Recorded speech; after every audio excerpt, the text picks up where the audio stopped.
காப்பவன் நீயே, பூவான நெஞ்சம் கொண்டவன் நீயே, காலங்கள் யாவும் கடந்தவன் நீயே, கைதொழுவோரின் காவலன் நீயே,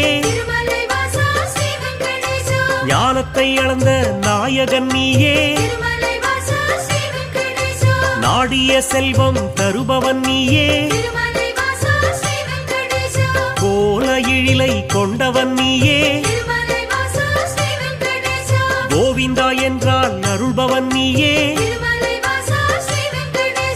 மாலவன் என்று உனை அழைப்போமே, மாமலை எழில் வாழ்பவன் நீயே,